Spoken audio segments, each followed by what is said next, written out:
Pas më shumë se 3 dekadash, Festivali i Këngës për Fëmijë është rikthyer në Lezhë, duke sjellë në skenë talentet e vegjël të qytetit.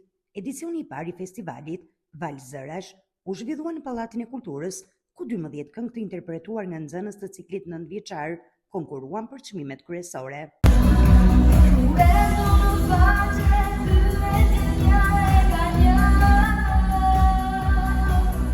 Për më shumë se një orë, zërat e fëmijëve dhe performancat artistike mbajtën të angazhuar publikun, ndërsa atmosfera u shoqërua me duar trokitje të vazhdueshme dhe emocion të veçantë.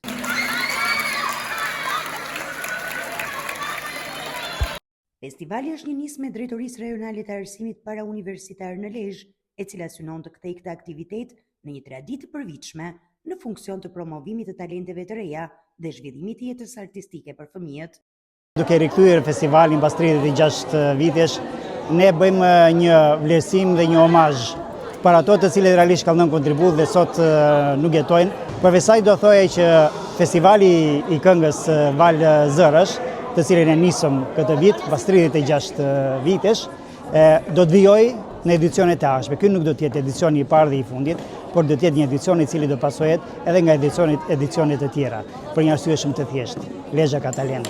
Lezhë është një burim muzike dhe Lezhë meriton jo këtë festival, por shumë e shumë më tepër.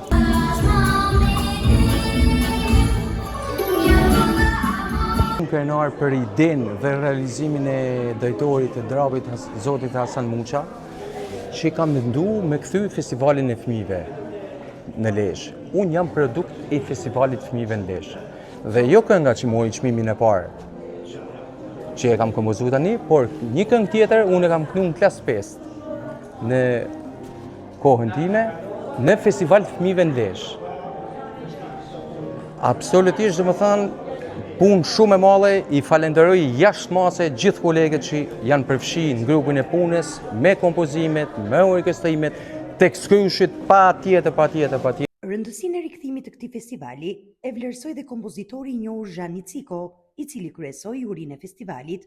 Sipas tij, aktivitetet të tilla krijojnë hapësira të rëndësishme për zhvillimin artistik të fëmijëve dhe pasurimin e jetës kulturore të qytetit. Si një ngjarje të rëndësishme, sepse rikthimi i një tradite është sikur të qelësh një pus me një burim të madh uji apo naftë qoftë diçka tjetër.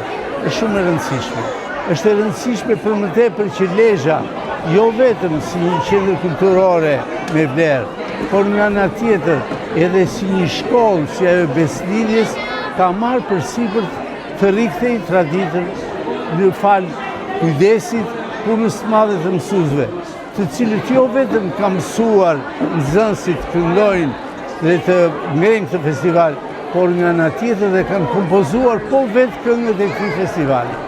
I kanë rënë dhe instrumentave, i kanë orkestruar vetë, pra ky është një festival 100% që mbulohet brenda qytetit, kulturdashës dhe traditave të mëdha historike e tjera cilësi. Midis tyre fëmijëve ka përgjithsisht fëmijë të talentuar dhe nga ata me siguri do ketë dhe që do përqafojnë karrierat artistike, po dhe sikur mos i përqafojnë si profesione, ato do t'jenë me këtë stimul që morën nga këtë festival, do t'jenë pjesëmarrës në gëzimet e shkollës, të jetës familjare dhe kudo asaj studentore, kudo që fati i tyre i ardhshëm do t'i hedhi dhe ata do zgjedhin rrugën e tyre.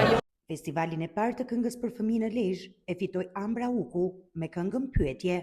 Çmimi i dytë shkoi për Ariana Jakun me këngën Frym, ndërsa çmimi i tretë u nda për duetin e Ajsi Përgjoni dhe Klevis Preka për interpretimin e këngës Kopshti Zoologjik. Rikthimi i festivalit të këngës për fëmijë pas 36 vitesh konsiderohet një moment i rëndësishëm për jetën artistike të Lezhës, me synimin që Val Zërash të shndrohet në një traditë të përvitshme.